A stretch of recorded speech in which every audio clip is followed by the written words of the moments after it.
The aroma of freshly brewed espresso and the faint sweetness of pastries hung in the air of the quiet cafe. The afternoon lull seemed to stretch endlessly, with only the occasional clink of cutlery breaking the silence. For Dana, the day felt like an unending marathon. Each tick of the clock dragged on, and every step reminded her how long she'd been on her feet. Rent was due in 2 days. Her phone bill remained unpaid, and tips had been painfully small, mostly loose change left by hurried patrons who barely looked up from their phones. She sighed, tightened her ponytail, and grabbed her order pad. Her manager, an older woman with weary eyes, glanced over with an unspoken message. "Hang in there." Dana forced a smile, operating on autopilot. She wiped the last table and prepared for what she hoped would be a quiet final hour. Then the bell above the door jingled, pulling her back to reality.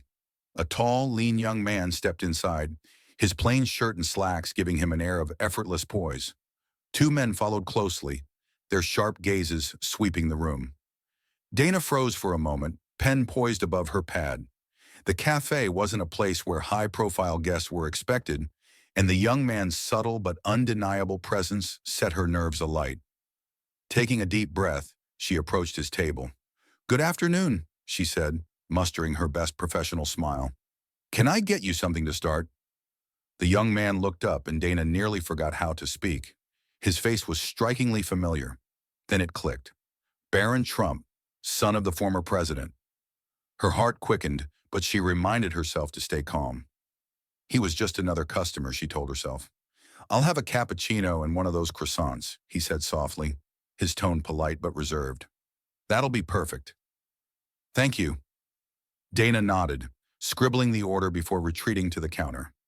As she prepared his drink, she couldn't help but glance back.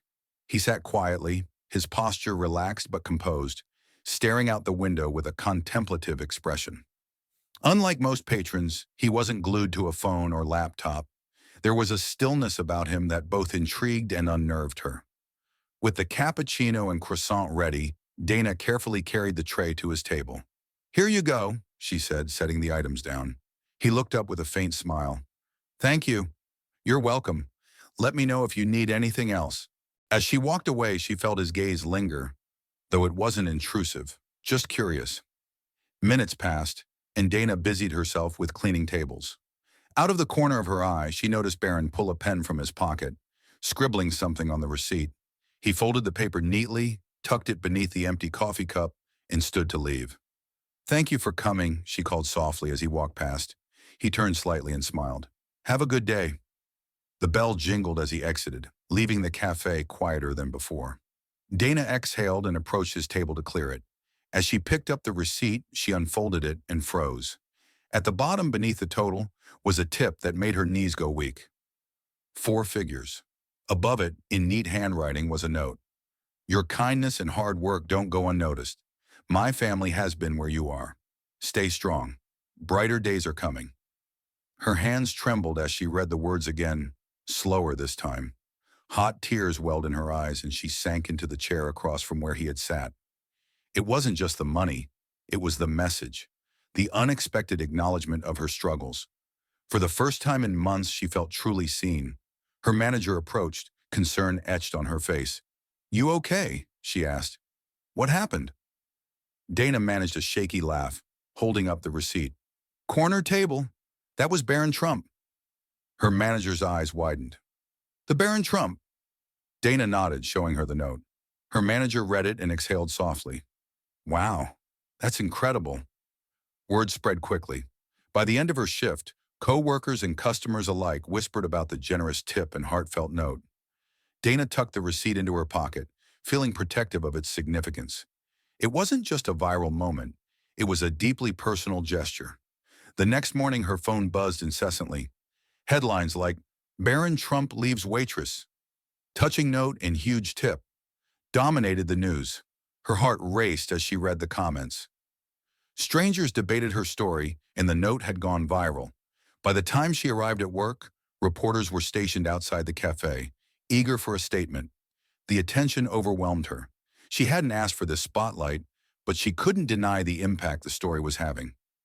Her mother's words echoed in her mind. "Sometimes the good things find you when you're not looking for them." Dana eventually agreed to a television interview. Sitting on the morning show couch, she spoke nervously but sincerely. It wasn't about the money, she said. It was the words. That note reminded me that kindness still matters and that someone saw me when I felt invisible. When asked what she'd say to Barron Trump, Dana smiled faintly. Just thank you. Not for the money, but for reminding me to hold on to hope. You made a bigger difference than you know. The interview resonated far beyond what Dana could have imagined. People began sharing stories of kindness, leaving thoughtful notes, and paying it forward in small but meaningful ways. For Dana, life returned to its usual rhythm, but with a lighter heart. She kept Barron's note tucked safely in her wallet, a constant reminder that even in the darkest moments, brighter days are always possible.